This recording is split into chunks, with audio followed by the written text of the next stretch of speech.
வணக்கம். 11th standard பயிற்சி 11.1 X power 11 என்ன பண்ணோம்னா இன்டகிரேட் பண்ண போகிறோம். அதாவது தொகையிடல் செய்ய போகிறோம். தொகையிடல் செஞ்சுக்கலாம். Integration x power 11 into integration பண்ணாவே இங்கே டிஎக்ஸ்னு போடணும். ஓகேவா? ஈக்குவல் டு அடுக்கு என்ன இருக்குன்னு பாருங்கள். அது கூட ஒன்று கூட்டுங்க. எதை கூட்டி போகிறோங்களோ அது பையில் போடுங்க. அவ்வளோதான் answer. Integration x power n equal to x power n plus 1 by n plus 1 plus c இதை பொறுத்து dx. ஓகே, இதான். அப்போது அடுக்கு என்னவா இருக்குன்னு பாருங்கள். அது கூட ஒன்று கூட்டுங்க பை அது என்ன பண்ணீங்களோ அதுங்க கீழே போடுங்க ப்ளஸ் சி. அப்போ இது என்ன வரும்? எக்ஸ் பவர் 11 இருந்துச்சுன்னா 11 கூட ஒன்று கூட்டினா 12. அப்போ x power 12 by 12 plus C. Okay, இதை இன்டகிரேட் பண்ணலாம். இது 1 பைன்னு இருக்குது. பையில் வகுத்தலில் அடுக்கு இருந்துச்சுன்னா அது மேலே போகும்போது என்னவா மாறும்? மைனஸாக மாறும். அப்போ இது என்ன சொல்லலாம்? X power -7 into dx equal to அதே தான் எக்ஸ் பவர் -7 ப்ளஸ் 1 ஒன்று கூட்டுங்க. மேலே என்ன பண்ணிங்களோ அதை அப்படியே போடுங்க plus C. That is equal to X power ஒரு மைனஸ் வந்தால் கழிக்கணும். 7 1 கழிச்சா 6 பெரியனுடைய குறி minus by -6 that is equal plus c that is equal to மைனஸை பகுதியில் வந்தாலும் தொகுதியில் வந்தாலும் நடுவில் போடுங்க. மேலே ஒன்று மேலாம் 1/1 இருக்குன்னு அர்த்தம். அடுக்கு மைனஸ் இருக்கு, கீழே எடுத்துகிட்டு வந்துடுங்க. அப்போ 1/6 இன்ட்டு எக்ஸ் பவர் 6. ஓகே, அடுக்கு பையில் வந்துச்சுனாங்கன்னா இங்கே ப்ளஸ் ஆகிடும். இங்கே எப்படி இங்கே அடுக்கு வந்து ப்ளஸ் ஆனதை மேலே எடுத்துகிட்டு போனால் மைனஸ் வருதோ அதே தான் இங்கேயும். அப்போ இங்கே பாருங்கள், பையில் இருந்துச்சுன்னா ஒன்று குறையுது. அது என்ன நம்பர் இருக்கோ அது இங்கே தான்.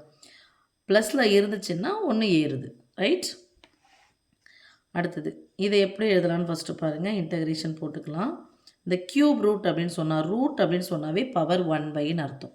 இந்த ரூட்டுன்னு சொன்னாவே பவர் 1/. அப்போ இந்த ரூட்டுக்குள்ளே மூல வரிசை என்ன இருக்குது? 3 இருக்குது. அப்போ இது எப்படியெல்லாம் integration? X power 4 the whole power 1/3. ரூட்டுன்னு சொன்னாவே 1/, இங்கே 3. ஓகேவா? இன்ட்டு டிஎக்ஸ் ஈக்குவல் டு இதே தான் பண்ண போகிறோம். அடுக்கடுக்காக இருந்தால் பெருக்கிக்கணும். இது கீழே ஒன்றுக்கு தான் எதுன்னு அர்த்தம்? 4/1ன்னு அர்த்தம். அப்போ நேராக பெருக்கும் போது என்ன வரும்? தொகுதியும் பெருக்கணும், பகுதி அப்படியே இருக்க போகுது. So integration x power 4/3 into dx equal to by போட்டுக்கலாம். அதே தான் எக்ஸ் பவர் 4/3 ப்ளஸ் 1 இங்கே மேலே என்ன போட்டோமோ அதே தான் போட போகிறோம். 4/3 plus 1 plus C equal to நடுவில் ப்ளஸ்ஸோ மைனஸ் வந்துச்சுன்னா ஒரு பின்ன எண் ஒரு முழு எண் இருக்குது. குறுக்க பெருக்கி கூட்டி பை போடுங்க. குறுக்க பெருக்கி கூட்டி பை போடணும். அப்போ எக்ஸ் பவர் இங்கே 3 வந்துடுமா? 7/3 பை இங்கே என்ன வரும்? 7/3ன்னு வரும். இப்படின்னா என்னன்னு சொல்லுங்க பாருமா. இங்கே இந்த வகுத்தலுக்கு பதிலாக நம்ம பெருக்கல் போடலாமா? பவர் இருக்குது. ஓகே, தலைகீழாக போட்டால் 3/7. ஓகே, அதனால் என்ன பண்ணுங்கள், இது தலைகீழாக இருக்கிறதுனால இங்கே இருக்குது இல்லையா, இந்த எண்ணினுடைய பகுதியை மேலே எடுத்துகிட்டு போயிடுங்க, முடிஞ்சிடும். ப்ளஸ் சி ஈக்குவல் டு பகுதி மேலே எடுத்துகிட்டு போயிடுங்க 3 into x power 7/3 by 7. Okay, அடுத்தது அடுக்கடுக்காக இருந்தால் பெருக்கிக்கணும். இதை ஒன்றை கூட பெருக்கிடுங்க. Integration x power 5/8 into dx equal to by போட்டுக்கோங்க. எக்ஸ் பவர் அந்த அடுக்கு கூட ஒன்று கூட்டுங்க, அதே நம்பரை கீழே போடுங்க ப்ளஸ் சி ஈக்குவல் டு நடுவில் ப்ளஸ்ஸோ மைனஸ் வந்துச்சுன்னா ஒரு பின்ன என்னச்சுன்னா குறுக்க பெருக்கி கூட்டி பை போடுங்க. 1 8 8 8 கூட 5 கூட்டினா 13. எக்ஸ் பவர் 13/8 இங்கே 13/8 அதே தான். 8 எடுத்துகிட்டு போய் மேலே வச்சுக்கலாம். 8 into plus C 8 into x power 13/8 by இங்கே என்ன இருக்குமா? 13 ப்ளஸ் சி. அடுத்தது செகண்டில் ஃபஸ்ட் ஒன். இது என்ன எதெல்லாம் சொல்லுங்கப்பா? 1/sin². சைனுடைய தலைகீழி கொசிக்கன். அப்போ இன்டகிரேஷன் கொசிக்கன் சைனுன்னா 1/sin ஈக்குவல் டு கொசிக்கன். அப்போ 1/sin² equal to cosecant square x into dx. Okay, equal to cosecant ஸ்கொயரை நம்ம தொகைப்படுத்தணும்னா minus cot x plus c. இங்கே கொசிக்கன் ஸ்கொயரை தொகைப்படுத்தினா minus cot x plus c. அடுத்தது செகண்ட் பாருமா, tan x by cos x. இது எப்படி எழுதலாம்னா இன்டகிரேஷன் tan x இன்ட்டு இதை எடுத்துகிட்டு வச்சுக்க நடுவில் பெருக்கல் ஒன்று போட்டாலும் மதிப்பு என்ன பண்ணாது மாறாது. அப்போ 1 by cos x into dx equal to இந்த இன்டகிரேஷன் போட்டாவே இன்ட்டு dx போடணும். Integration tan x into cos x இன் தலைகீழி secant x into tan x equal to tan x into secant x தொகைப்படுத்தணும் அப்படின்னு சொன்னால் secant x இன்டகிரேட் பண்ண சமயம் வரும் secant x plus C. Okay, அடுத்தது இது எப்படி எழுதலான்னு பாருங்கள். cos x by sin ஸ்கொயரை நான் பிரிச்சுக்கிறேன், sin x எழுதுகிறேன் இன்ட்டு ஒன்று பேருக்குனா மதிப்பு மாறாது. 1 by sin x. sin square எப்படி பிரிக்கிறேன், sin x இன்ட்டு sin xன்னு பிரிக்கிறேன். இப்போ cos by sin into 1 by sin x into dx equal to integration cos theta by sin theta equal to cot theta, thetaக்கு பதிலாக x, சைனுடைய தலைகீழி cosecant x into dx equal to அதே தான்ப்பா tan x into secant x into dx equal to secant x integrate பண்ணால் அதே தான் cot x into cosecant x integrate பண்ணோன்னா இதுதான் cosecant x தான் வரும். ஆனால் என்ன cosecant x minus cosecant x plus C.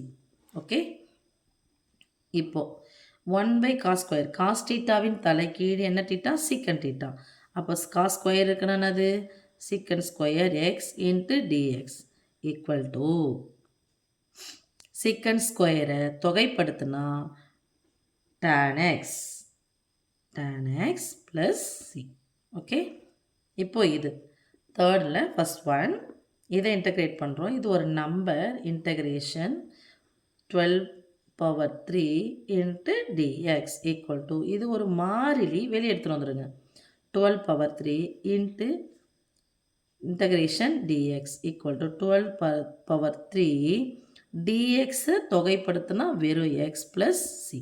Okay, இங்கே இன்டகிரேஷன் ஈக்குவல் டு போடக்கூடாது, கம்மா போட்டுக்கிறேன்ப்பா. இன்டகிரேஷன் எல்லா இடத்துலையும் அதான் பண்ணி வச்சுக்கிறேன், கம்மா. ஓகே, கம்மா இன்டகிரேட் பண்ண போகிறேன். அடிமானங்கள் ஒரே மாதிரி இருந்து நடுவில் வகுத்தில் வச்சுன்னா அடுக்குகள் என்ன பண்ணிக்கணும், கழிச்சிக்கணும். அடிமானம் இங்கேயும் எக்ஸ் இங்கேயும் எக்ஸ் நடுவில் வகுத்தில் வந்துச்சுன்னா அடுக்குகள் என்ன பண்ணணும், கழிக்கணும். ஏன்னா வகுத்தல் என்பது தொடர் கழித்தலின் சுருக்கம், ரைட். இப்போது x power 24 by x power 25 into dx equal to integration அடிமானங்களோட எது சின்னதாக இருக்கோ அதை கழிச்சிக்கலாமா. 24 கேன்சல் ஆகிடுச்சு, இங்கே 24 கழிச்சிக்கலாம். அப்போ மேலே எல்லாமே போயிடுச்சுன்னு அர்த்தம். 1 பை 1 இல்லை, இப்போது எக்ஸ் ஸ்கொயர் இருக்குதுன்னு வச்சுக்கலாம். இங்கே எக்ஸ் க்யூப்னு இருக்குன்னு வச்சுக்கோங்க. எக்ஸ் ஸ்கொயர் ஆனது எக்ஸை 2 முறை போட்டு போயிருக்கணும். இங்கே எக்ஸ் எத்தனை முறை போட்டு போயிருக்கணும், 3 முறை போட்டு போயிருக்கணும். ஒரு எக்ஸ் நடுவில் போயிருக்கணும். ஒரு எக்ஸ் கேன்சல், மீது என்ன இருக்குங்க 1 பை எக்ஸ்னு வருது இல்லையா, அதே தான் அங்கே. அப்போது 1 by x into dx 1 by எக்ஸை இன்டகிரேட் பண்ணால் log x plus c, right. அடுத்தது இ பவர் எக்ஸை இன்டகிரேட் பண்ணோம் அப்படின்னு சொன்னால் இ பவர் எக்ஸ் இன்டகிரேட் பண்ணாலும் டிஃப்ரென்ஷியேட் பண்ணாலும் இ பவர் எக்ஸ் தான். ஓகே சாமி, e power x plus c, right. அடுத்து ஃபோர்த்தில் first one 1 plus x power inverse 1 plus x square inverse power 1 minus 1ன்னு சொன்னால் அடுக்கு மைனஸில் இருந்தால் எங்கே போடுவோம், பையில் போடுவோம். அப்போ 1 by 1 plus x square whole power 1 ஒரு முறை போட்டாலும் சரி, ப்ளஸ் 1 போட்டாலும் 1 போடனாலும் ஒரு முறை இருக்குதுன்னு அர்த்தம், அவ்வளோதான் முடிஞ்சிச்சு. Into dx 1 by 1 plus x ஸ்கொயர்னுடைய இன்டகிரேஷன் அப்போ இது ஃபார்முலா தான், tan inverse of x plus c. tan inverse x plus c இது எப்படி எழுதலாம், இன்டகிரேஷன் இங்கே என்ன இருக்குது, அடுக்கு 1/2. அது என்ன அடுக்கு, மைனஸ். அடுக்கு மைனஸில் தான் எங்கே போயிடணும், கீழே போயிடணும். அப்போ 1 by 1 minus x square the whole power 1/2 into dx equal to integration 1 by இந்த அடுக்கு 1/2னா என்னது, அடுக்கு 1/ன்னு வந்துச்சுனாவே அது ரூட். அப்போ என்ன ரூட்டு, பை 2 இருந்துச்சுன்னா ஸ்கொயர் ரூட்டு, பை 3 இருந்துச்சுன்னா க்யூப் ரூட்டுன்னு சொன்னோம். இந்த மூலத்துக்குள்ளே நம்ம என்ன பண்ணோம், 2 போடனாலும் என்ன இருக்குன்னு அர்த்தம், 2 இருக்குன்னு. அதுதான் இதை படிக்கும் போது படிக்கிறோம், ஸ்கொயர் ரூட்னு படிக்கணும். 1 minus x square into dx இது ஃபார்முலா தான். integration 1 by square root of 1 minus x square நோட இதுவே sin inverse x plus c, right. அவ்வளோதாம்மா.